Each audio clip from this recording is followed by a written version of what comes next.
Yo, what's up, guys? It's the Insane Game Freak here to bring you Durarara Season 2, Part 2, Episode 8, review. Whee! There's really not too much to talk about this episode, primarily because, if anything, the only thing I really got from this episode was, hey, look, Isaiah is a scary motherfucker. And, wow, my God. Which it looks like the next episode is going to be scary. Not scary. It's going to be Isaiah focused too, because all this. Apparently, this episode takes place like before the last episode. This takes place either during or in the middle of the last episode, because they even make references to Shinra's in the hospital already in this episode. So I'm assuming this either takes place during or after. There's not really too much to talk about because the whole issue regarding these two groups were taken out by the end of it. If anything, he probably absolved both of those groups into his own groups. And we know that these characters are probably going to end up being a part of the Dollars. The only thing I was confused on, and I'm still kind of confused on because it's kind of implied, but it's not really explained, is that the dojo's younger sister, who was a part of that group, I don't understand what the fuck was going on there, because this episode, the dude attacks him, the older brother attacks him while he's talking to his sisters and is like, you showed your face around my dojo after you did what you did to my sister. And then what he's implying is that either Isaiah raped his sister, which I don't think that's the case. Isaiah doesn't seem like the kind of dude who would rape somebody, nor does he seem like he would care that much about that kind of shit. So I don't think he raped her, but he probably it's kind of obvious that the younger sister probably fell in love with him at some point and got completely mind fucked. That's the best way I can describe that. Like, I know she got mind fucked, I just don't know what the degree she got mind fucked.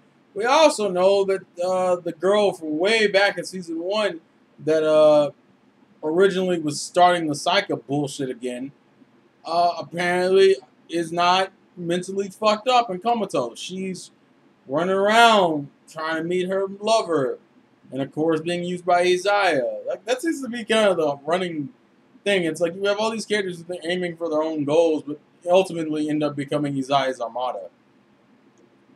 I'm actually more interested in next week than this week's, because this week's was just kind of like, he is a bad motherfucker.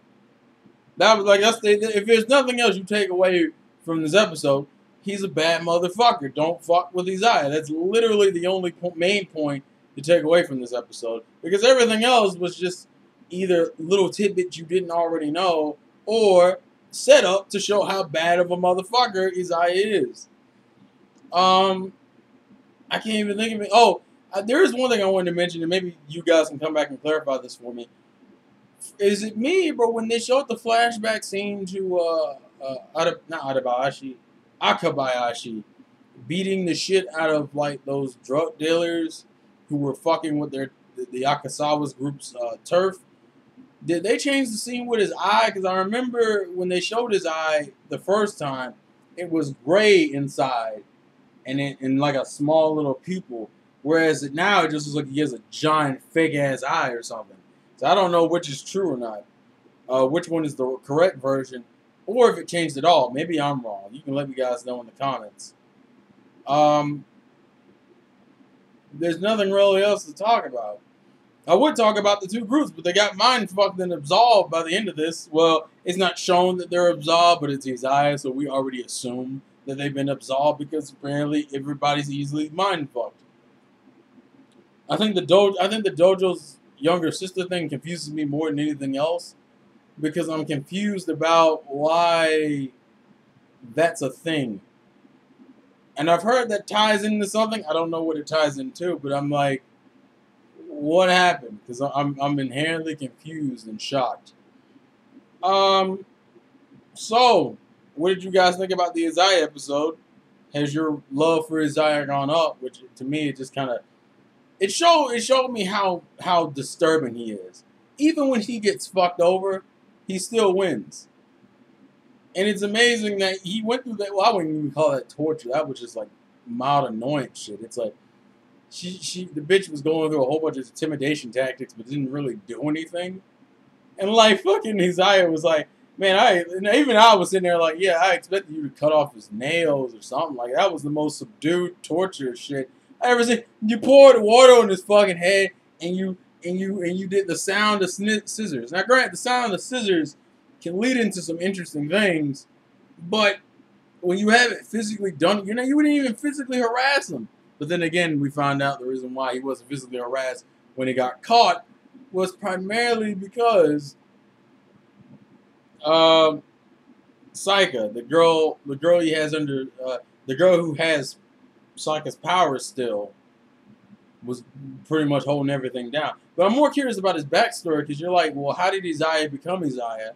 What happened with his relationship with his sisters? Because his sister's relationship is pretty bad-ish, where his sisters aren't like inherently, they don't go out of their way to fuck him over, but like they're really indifferent to him. Like they don't give a shit about him most of the time.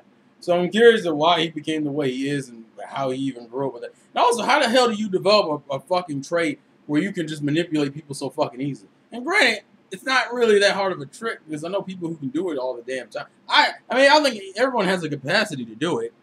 It just depends on how good you are. But please leave your thoughts and comments in the comment section below. This has been the Insane Game Freak. Oh, and for those who watch this review, giving away some manga. So in the comment section below, if you watch this part of the video, all you have to do is type the words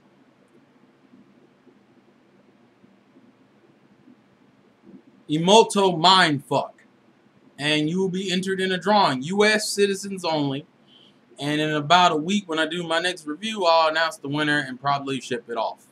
So, yeah. Anyways, lots of game.